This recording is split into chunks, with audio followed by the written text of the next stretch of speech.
Good morning, afternoon, anytime you are watching this. We are the Working Hard, Living Hard CSE podcast, Forge. I am Nicholas, the team leader. I'm Brian, the social media director. I'm Alex, I'm the chief editor. I'm Luis, the technical director. In this episode today, we're going to be breaking down the biggest myths and realities of our economy and workforce. We're also going to be tackling one of the biggest misconceptions out there. That being the idea of working hard alone leads to success. And we're also going to be diving into wage stagnation, the cost of living, and the real struggles of people working multiple jobs just to survive. No, yeah, I agree. This is a topic that really hits home for a lot of people. The idea that working harder guarantees success is a myth. And we're going to break it down with real stories, data, and how these policies impact low-income workers. All right, let's start with the myth itself. This idea comes from Max Weber, who tied hard work to success. While hard work can create more opportunities, it's not the only factor. If it were 10 millions of people working long, grueling hours, wouldn't it still be struggling to make ends meet? Exactly. In 2024, a study found that 52% of older workers earning less than 22 an hour reported doing physical demanding jobs to strain their bodies. And that's coming off from the Economic Policy Institute. And then when we talk about like hard work, it's absolutely hard work, absolutely. But are they wealthy or financial insecurity or secured? Not necessarily. Now, for our next first segment, it's going to be on the wage stagnation versus the cost of living. So, talking about wage stagnation, this happens when wages don't grow at the same rate as the economy or the cost of living. Now, the problem isn't just the economy being bad.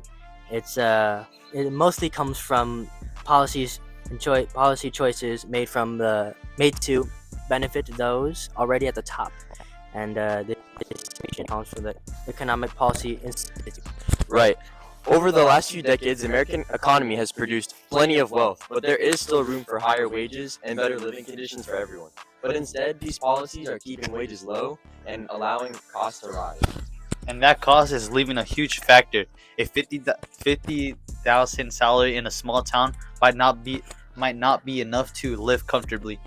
But in a major city, that same salary might be barely cover rent and groceries.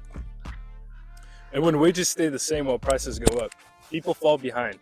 The minimum wage hasn't kept up with inflation, and that means people have to work more hours or multiple jobs just to afford basic necessities.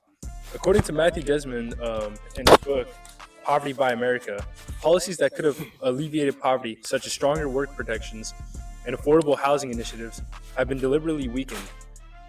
And keeping wages stagnant and living costs high.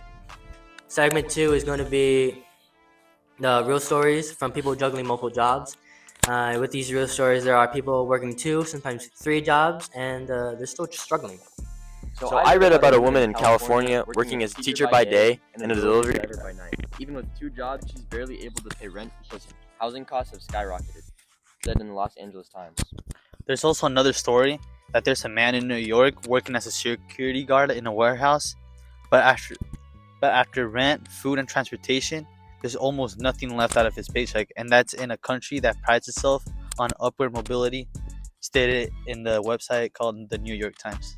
These are isolated cases though. Millions of people are in the same boat, and with inflation and rising costs, things are only getting worse. And next, our third segment of this episode is going to be how policies impact low-income workers. With these policies, the government plays a huge role in shaping wages and living conditions.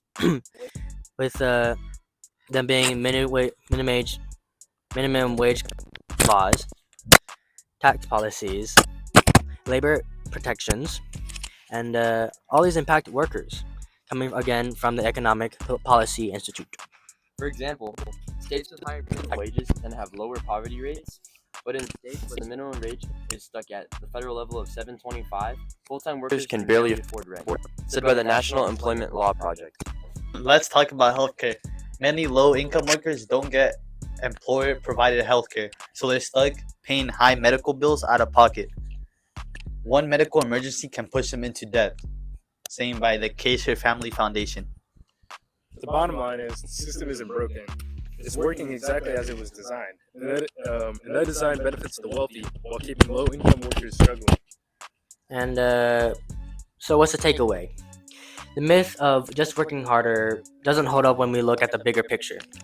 Hard work alone doesn't guarantee success. Economic conditions, policy decisions, and cost of living all play very massive roles. Wage stagnation is real, and it is not just an accident. It is the result of decisions that prioritize profits over people. And until these policies change, millions will continue struggling despite working harder than ever. It's time to challenge the narratives we've been told. We need to support policies that ensures fair wages, worker protections, and livable cost of living. All right. Well, that kind of already sums up what we're already talking about. So, thank you for listening to our podcast, Working Hard and Living Hard. If this episode resonated with you, please share it, start conversations, and push for change. We'll see you next time with another deep dive into the real issues affecting people every day. I'm Nicholas. I'm Brian. I'm Luis. And I'm Alex. Thank you for watching. Thank you. Signing out.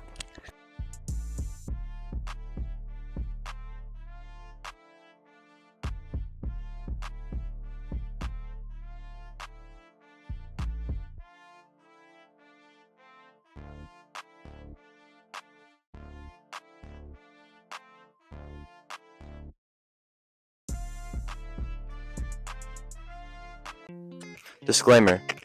There will be a Google form in the description, so please answer that and leave a like and subscribe. Thank you.